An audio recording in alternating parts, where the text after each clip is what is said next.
Okay? From there, we have a 7-year period that's left. Okay? If you say that the decree started with Cyrus and you're a preterist and you say, well, that means there's a 2,000-year gap from the time of Jesus being hailed as Messiah until, suppose he comes tomorrow. There's this 2,000-year gap, and there's this big gap that is not mentioned in the Bible anywhere. Okay, well, guess what? Every preterist that makes that claim is being as dishonest as he can be. And the reason why is because every single preterist scenario, all of them, every one of them, has a gap. It doesn't matter if they go from Jesus' birth or from Jesus' baptism or from whatever date that they pick out as the date of Jesus' ministry, and then Messiah is cut off. There is a gap because the temple was destroyed in AD 70. It doesn't matter what you do, you will always have a gap with this. To God, a day is like 1,000 years, and 1,000 years is like a day. A 2,000-year gap inserting the church means nothing. Okay? God will keep his promise to Israel, and the 7 final years will be fulfilled in the nation of Israel. Okay? If you disagree with that, then like I said, this is why people are Methodists instead of Baptists, or why people are, they believe their eschatology based on these verses. If you're seeing what I'm saying, all of this stems from Daniel 9:24 through 27. You must get these right.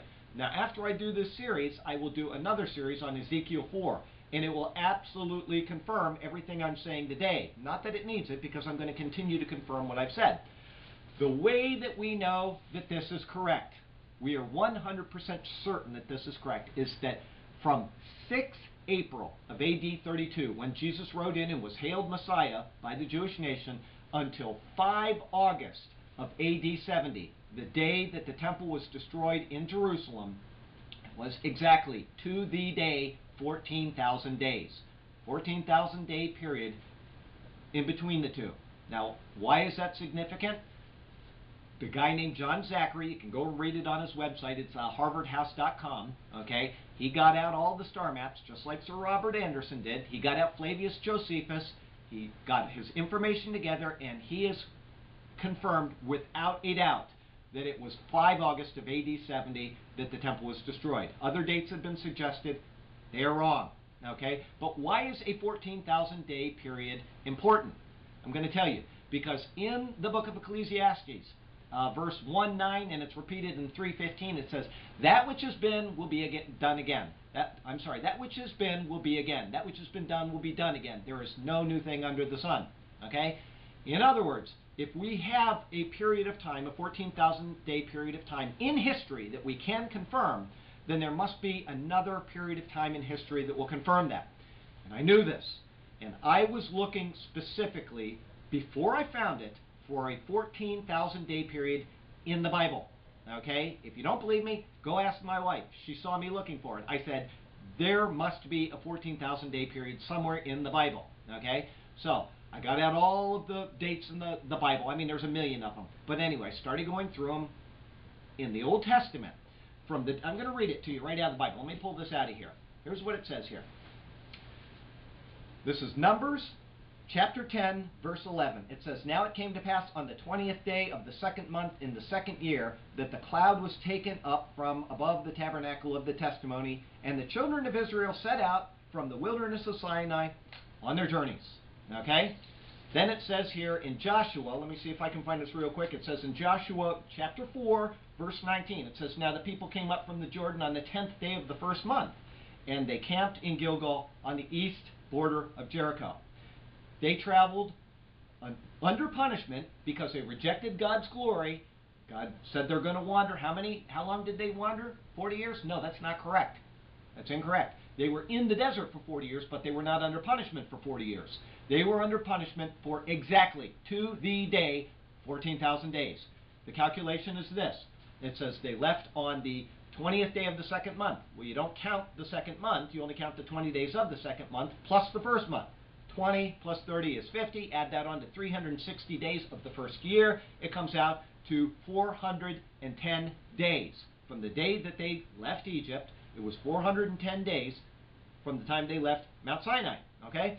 You go to Joshua, and it says you're in your 41st year. And we know it's the 41st year because it records the 40th year in the book of Deuteronomy. You know, Moses died and Aaron died and all that during the 40th year. So you don't count the 41st year. You count the 40th year. 40 years times 360 is 14,400. They went over the Jordan on the 10th day of the first month. Add those 10 on. It's 14,410 days. Subtract the starting date from when they left Mount Sinai, 410. 14,410 minus 410 is what? It's 14,000 days to the day exactly. And you want to know something? The terminology used for those people under punishment, under God's punishment, in those wilderness wanderings is exactly the same terminology that Peter uses in the book of Acts chapter 2 when the church is founded. Okay, he says, get yourself away from this perverse generation, or some translations say the wicked generation. And the terminology again and again in these two accounts is the same.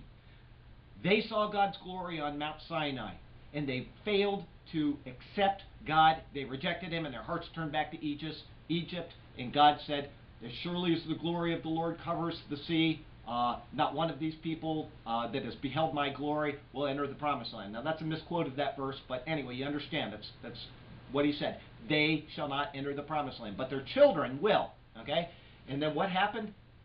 Exactly 1,500 years later, they went and they saw the glory of God manifest in the person of Jesus Christ, and they rejected him. And the exact same terminology is used, the same circumstances are used. The people rejected him, God punished them. On 5 August of AD 70, they were dispersed. Okay? So there is no doubt about the dating. Sir Robert Anderson was right. It's the wall of Nehemiah. Preterism is wrong. You have to lie in order to be a preterist and take all of the information from the book of Nehemiah. You have to fudge it in order to come up with what you come up with. Why would somebody do this? It's because they don't want to believe that the Jewish people are still God's covenant people. They don't want to accept that the church has not replaced Israel.